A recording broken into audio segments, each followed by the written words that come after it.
नमस्कार दोस्तों। आज हम आपको एक ऐसे ब्रांड की कहानी सुनाने वाले हैं जिसने कभी भारत के गांव-गांव, कस्बों, चौराहों और ढाबों पर अपनी बादशाहत कायम की हुई थी। एक ऐसा ब्रांड जिसे हर छोटे-बड़े दुकानदार के पास आप देख सकते थे।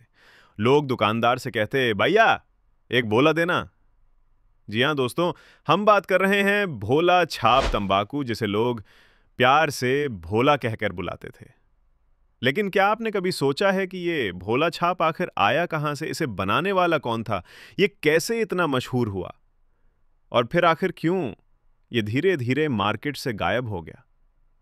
इस वीडियो में हम आपको भोला छाप तंबाकू की पूरी कहानी बताएंगे। उसकी शुरुआत, उसकी सफलता, उसका पतन और उसके कारण। साथ ही हम आपको बताएंगे कि तंबाकू ने हमारे समाज को कैसे बर्बाद किया और क्यों ये ब्रांड आज इतिहास बन चुका है। तो आइए दोस्तों शुरू करते हैं ये सफर भोला छाप तंबाकू की दुनिया में। भोला छाप की कहानी जुड़ी है उत्तर प्रदेश के एक कारोबारी परिवार से। यह परिवार तंबाकू के व्यापार में था और केसरवानी जर्दा भंडार के नाम से मशहूर था। तब तंबाकू का कारोबार छोटे छोटे पैकेट और डिब्बों में चलता था। इस परिवार ने सोचा कि क्यों ना एक ऐसा ब्रांड बनाया जाए जो गांव गांव तक पहुंचे। उन्होंने अपने प्रोडक्ट का नाम रखा भोला छाप। डिब्बी पर एक मूंछों वाले आदमी की तस्वीर लगाई गई और यही तस्वीर उनकी पहचान बन गई। शुरुआत में यह तंबाकू सिर्फ छोटे दुकानदारों के पास बिकता था, लेकिन देखते ही देखते ये इतना मशहूर हो गया कि लोग दूर दराज से इसे खरीदने आते थे। भोला छाप की खासियत थी इसका स्वाद, इसकी खुशबू और सबसे बड़ी बात, इसका सस्ता दाम। एक गरीब मजदूर भी इसे खरीद सकता था। एक किसान जो दिन भर खेतों में मेहनत करता था, शाम को अपने पान में इसे डालकर चबाता और अपनी थकान मिटाता। धीरे धीरे भोला छाप भारत के हर राज्य में पहुंच गया। यहां तक कि नेपाल और बांग्लादेश तक इसकी डिब्बियां जाने लगी। भोला छाप की सफलता इतनी बड़ी थी कि इसे हर वर्ग के लोग खरीदने लगे। चाहे गांव का किसान हो, शहर का रिक्शा चालक या छोटे मोटे व्यापारी, हर कोई इस ब्रांड को जानता था। लोग दुकानों पर जाकर कहते, भैया एक भोला देना। ये लाइन अपने आप में इतनी मशहूर हो गई थी कि भोला छाप तंबाकू का नाम एक लोकल आइकॉन बन गया। भोला छाप ने अपने प्रोडक्ट को कई रंगों में लॉन्च किया। हरी डिब्बी भोला हरा, पीली डिब्बी भोला पीला, लाल डिब्बी भोला लाल। हर रंग का स्वाद अलग अलग था और लोगों की अपनी पसंद थी। कई लोग तो ऐसे भी थे जो कहते, मुझे तो सिर्फ हरा भोला चाहिए, बाकी कुछ नहीं।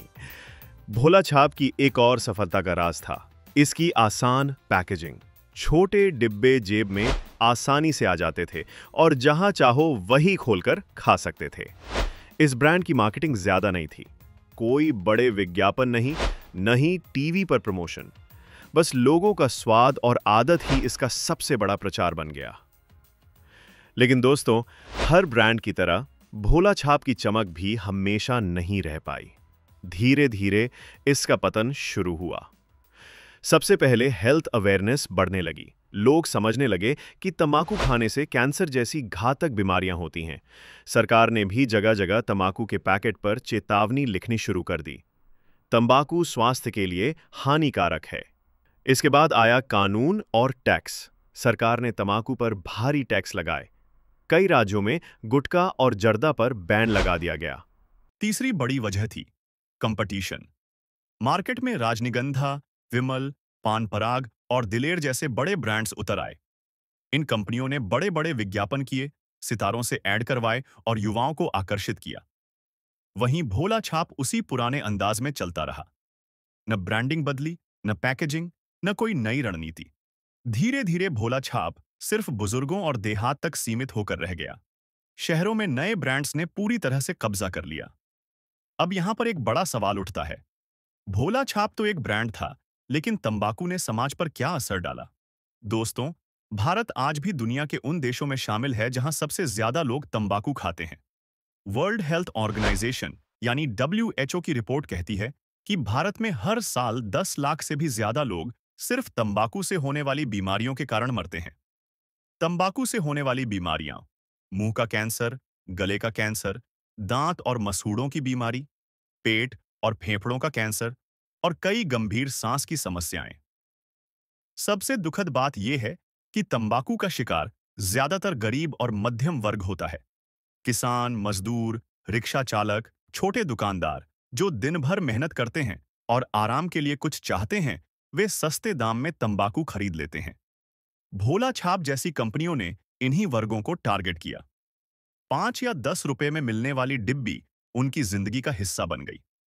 लेकिन दोस्तों, यही सस्ती डिब्बी उनकी जिंदगी बर्बाद भी कर गई।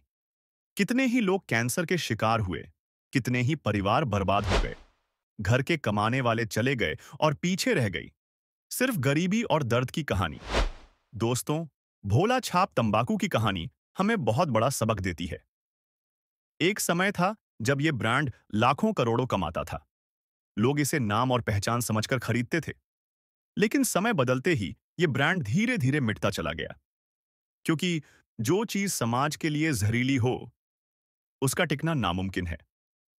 आज भोला छाप कहीं कहीं गांवों और देहात की दुकानों पर दिख तो जाता है, लेकिन उसकी चमक अब पहले जैसी नहीं रही। नए ब्रांड्स ने उसकी जगह ले ली और लोगों ने भी धीरे धीरे उसे भुला दिया। लेकिन असली बात यह है, भोला छाप जैसी कहानियां हमें सोचने पर मजबूर करती हैं। क्या पैसे कमाना ही सब कुछ है? क्या हम अपनी अगली पीढ़ी को तंबाकू की लत में धकेलकर छोड़ देंगे? दोस्तों, अगर आपके घर में, आपके परिवार में या आपके आसपास कोई तंबाकू खाता है, तो उसे समझाइए। ये सिर्फ एक आदत नहीं है, ये धीरे धीरे मौत की ओर ले जाने वाला रास्ता है। हमारी इस वीडियो का मकसद किसी ब्रांड का प्रचार करना नहीं है। हम सिर्फ ये बताना चाहते हैं कि कैसे एक ब्रांड समाज में इतना गहरा असर डाल सकता है, चाहे वो अच्छा हो या बुरा। तो दोस्तों, ये थी भोला छाप तंबाकू की पूरी कहानी। उसकी शुरुआत, उसकी सफलता, उसका पतन और उसके पीछे की हकीकत। अब आपकी बारी है। क्या आपको याद है भोला छाप का जमाना? क्या आपके गांव या शहर में आज भी ये बिकता है? और क्या आपने या आपके किसी जानने वाले ने इसे कभी खाया है? कमेंट सेक्शन में अपनी राय जरूर बताइए। अगर आपको हमारी ये वीडियो जानकारीपूर्ण लगी हो, तो इसे शेयर कीजिए ताकि और लोग भी तंबाकू के नुकसान को समझ सकें। और हाँ दोस्तों, चैनल को सब्सक्राइब करना मत भूलिएगा, क्योंकि हम आपके लिए ऐसी ही कहानियां लेकर आते रहेंगे। धन्यवाद। जय हिंद।